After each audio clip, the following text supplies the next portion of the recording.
Di saat kunjungan Presiden Joko Widodo ke ND, netizen-netizen pun malah ramai mengomentari kunjungan Presiden Joko Widodo, bukan Formula E. Bahkan berita-berita mengenai persiapan Formula E tenggelam seolah-olah ya.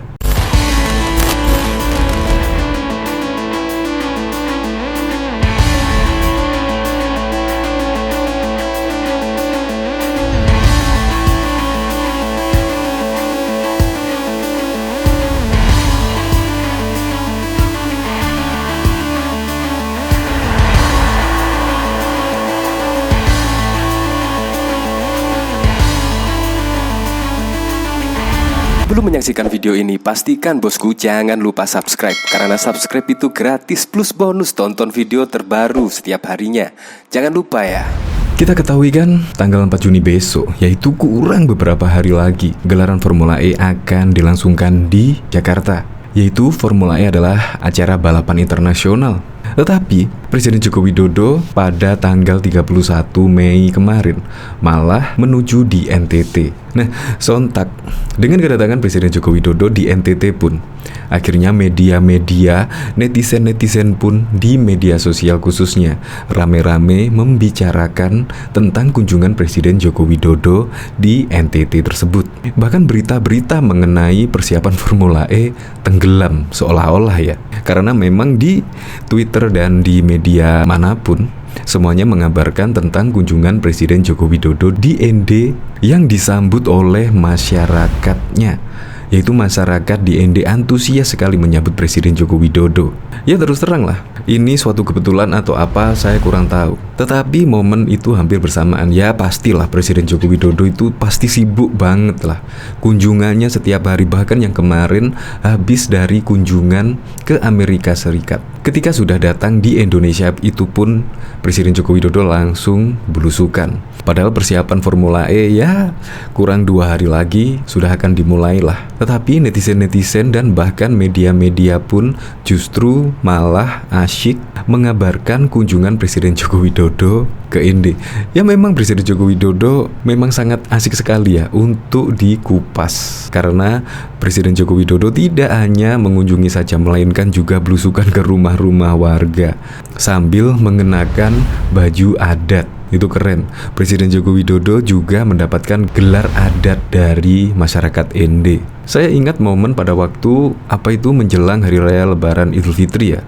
Presiden Joko Widodo juga nampak malah mengunjungi Yogyakarta dan tidak melakukan sholat Id di Jakarta.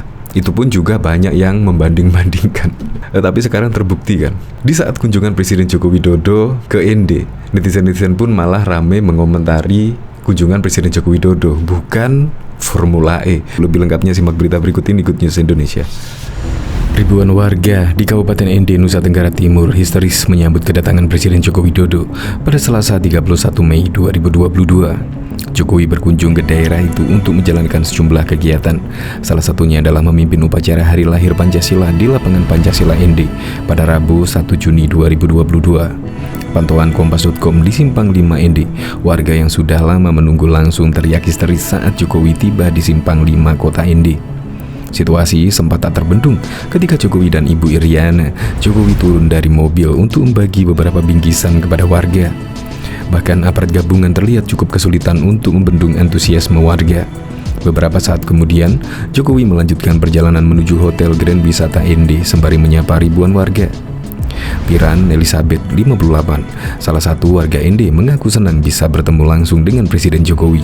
Menurutnya, kehadiran Jokowi merupakan sebuah kerinduan yang lama terpendam. Mudah-mudahan Bapak Presiden bisa melihat langsung antusiasme kami warga ND, sehingga dengan kunjungan bisa memberi dampak positif untuk ND ke depan, katanya. Sebagai warga Kabupaten ND, Piran mengaku bangga karena ND merupakan embrio lahirnya Pancasila. Kami bangga jadi warga ND karena ND rahimnya Pancasila, ujarnya. Sebagai informasi, Presiden Jokowi akan bertindak sebagai inspektur upacara pada upacara Hari Lahir Pancasila 1 Juni 2022. Selain itu, Jokowi juga akan mengunjungi Kabupaten Ngada. Bahkan diketahui Presiden Joko Widodo melakukan kunjungan di Kabupaten Indi, Provinsi Nusa Tenggara Timur dalam rangka memperingati hari lahir Pancasila yang jatuh pada hari Rabu 1 Juni 2022. Pemilihan kunjungan daerah tersebut dilatar belakangi oleh sejarah bahwa Presiden pertama Indonesia sekaligus Bapak Proklamator I.R. Soekarno diasingkan sebagai tahanan politik. Kunjungan Jokowi ke Indi meninggalkan momen-momen unik yang tersorot oleh media.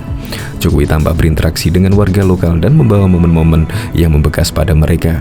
Lantas, apa saja momen-momen unik yang ditinggalkan Jokowi dalam kunjungan tersebut? Kunjungan Jokowi ke Indi salah satunya adalah untuk menggelar upacara peringatan hari lahir Pancasila. Jokowi bersama jajaran para pejabat daerah setempat. Upacara tersebut digelar di lapangan Pancasila di Kabupaten Indi, Nusa Tenggara Timur NTT dan berlangsung dengan khidmat. Tak lupa, Jokowi tampil dengan baju adat Indi lengkap dengan lesu ikat kepala berwarna kuning di kepala beserta ragi atau luka, yakni kain sarung berwarna hitam garis putih. Jokowi juga mengenakan selendang tenun asli Indi berwarna merah marun yang diletakkan di pundak kanan. Usai pimpin acara upacara peringatan hari lahir Pancasila, Jokowi menyempatkan diri untuk mengunjungi pohon sukun, tempat Soekarno merenung yang tertanam di Taman Renungan Bung Karno. Jokowi sempat bertemu dengan seorang penutur yang menceritakan sejarah Soekarno yang merenung di taman tersebut. Di hadapan ribuan penduduk Indi ketika itu, Bung Karno mengungkapkan bahwa di kota ini ada temukan 5 butir mutiara dan di bawah pohon sukun ini merenungkan nilai-nilai luhur Pancasila. Ia juga berpesan ketika itu apabila di suatu masa pohon sukun ini mati, hendaklah ditanam kembali dengan pohon sukun yang baru, ucap penutur kepada Jokowi. Pada hari yang sama, Jokowi juga menerima gelar adat Mosolaki Ulu Beu Eko Bawa yang diberikan oleh pemangku adat melalui upacara. Upacara adat tersebut dilakukan di rumah tenun Ende. Adapun arti gelar tersebut adalah pemimpin wilayah seluruh Indonesia dari Sabang sampai Merauke.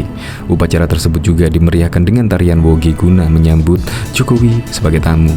Tak lupa Jokowi juga menemui para pengrajin tenun di tempat pelaksanaan upacara adat tersebut. Jokowi juga tak lupa mengunjungi warga sekitar dalam kunjungannya ke Indi. Kunjungan tersebut mengejutkan warga lantaran Jokowi mendatangi mereka pada malam hari sebelum pelaksanaan upacara peringatan hari lahir Pancasila. Warga yang dikunjungi oleh Jokowi sangat antusias dan girang melihat sosok presiden secara langsung. Bahkan salah satu seorang warga bernama Yunan girang dan bergurau mengganti nama yang tepat tinggalnya yang semula bernama Gang Kaget menjadi Gang Jokowi. Mulai hari ini, gang ini kami namakan Gang Jokowi, Gurau Yunan. Yunan yang kesehariannya sebagai ibu rumah tangga tersebut sebelumnya menerima kehadiran para pas-pampres yang izin menggunakan kamar mandinya sebelum Jokowi akhirnya tiba. Masih berbalut baju adat Ende yang ia kenakan saat upacara, Jokowi mendatangi pasar Bogawani Ende NTT. Jokowi berniat untuk membeli cabai pada seorang bernama Sofia dan menanyakan harga cabai 1 kg. Diketahui juga, Chairman Organis Komite Jakarta Eprik 2022 Ahmad Syaroni menuturkan, dari semua jenis tiket di sirkuit hampir semua terjual habis. Yang pasti tiket di dalam sirkuit semua sold out, tinggal Royal Suite. Tersisa 4 kursi yang tersedia di website, kata Syaroni kepada awak media. Namun kata Syaroni, tiket yang di luar sirkuit yakni Ancol Festival masih banyak yang belum terjual. Dari data penyelenggara Formula E sudah banyak 45% tiket yang terjual. Yang di sirkuit lebih cepat habis, yang murah malah enggak. Jadi sekitar 45% kayaknya terjual. Nah, mungkin pada hari H, biasanya di weekend, karena banyak konser, ada 4 konser di sana yang mudah-mudahan bisa terjual juga, sama kayak di sirkuit, kata Syaroni. Sebagaimana diketahui, penyelenggara Jakarta Eprik menjual 4 kategori tiket Formula E, yakni Ancol Festival sebesar 250.000, Sirkuit Festival 450.000, Grandstand 750.000, serta VIP dan VVIP. Untuk kategori VIP dan VVIP dibagi menjadi 5 jenis kursi. Perinciannya, kursi di Ombak Laut Suite sebesar 2 juta, Segara Suite 3 juta, Jimbaran Suite 3 juta, Jakarta Deluxe Suite 7,5 juta, dan Jakarta Royal Suite 10 juta. Harga tiket tersebut belum termasuk pajak. Dari 4 kategori tiket itu ada 3 jenis yang berada di sirkuit dan 1 jenis di luar sirkuit. Yang di dalam sirkuit itu meliputi sirkuit festival, grandstand, serta VIP dan VVIP, sementara yang di luar sirkuit itu Ancol Festival.